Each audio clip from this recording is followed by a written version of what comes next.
இந்த பகுதியில் நாம் மிக மிக எளிமையான ஒரு ரோஜா செடிக்கான பயிரூக்கி தாங்க பார்க்க போகிறோம். பயிரூக்கின்னா செடியில் வளர்ச்சியை தூண்டக்கூடியது. பூக்களை பெரிதாகவும் முழுமையாகவும் பூக்க வைக்கக்கூடிய பயிரூக்கியை நாம் இப்போது நம்ம செடிகளுக்கு தெளித்து விட போகிறோம்.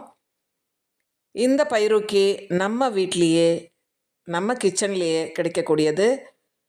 தினமும் நாம் சமையலுக்கு உணவிற்கு நம்ம தயிர் பயன்படுத்துவோம். மீதம் இருக்கக்கூடிய தயிரை நீங்கள் மிக்சியில் அடித்து மோராக்கி வச்சுக்கலாம்.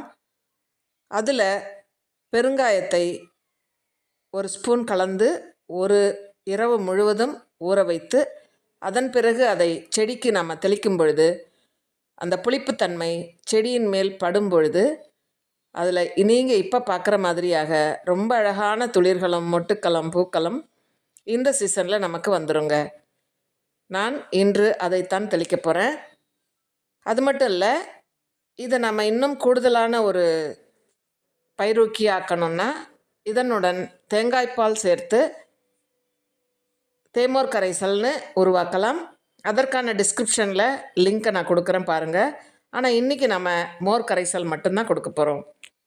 புளிச்ச மோர் பாருங்கள், தினம் நீங்கள் தயிரை கொஞ்சம் மீதமுள்ள தயிரை சேர்த்து வச்சுக்கலாம். 2-3 நாள் நல்ல புளித்த தயிராக இருக்கணும்.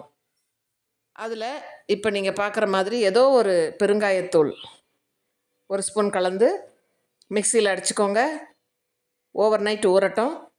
அதன் பிறகு இப்படி ஸ்ப்ரேயரில் 10 லிட்டர்ஸ் இருக்கக்கூடிய இதில் நான் கலந்துட்டேன். இந்த மோரை இப்போ நான் எல்லா செடிக்கும் கொடுக்க போகிறேங்க.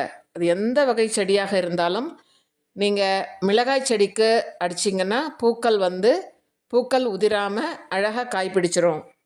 மிளகாய் மட்டும் இல்லைங்க, எந்த வகை காய்கறி செடியாக இருந்தாலும் கொடியாக இருந்தாலும் பூச்செடிகளாக இருந்தாலும் இதை தெளிக்கும் பொழுது நல்ல பூ பிடிச்சிரும். இந்த எளிமையான டிப்ஸை உங்கள் வீட்டில் ட்ரை பண்ணுங்கள். தேங்க்யூ.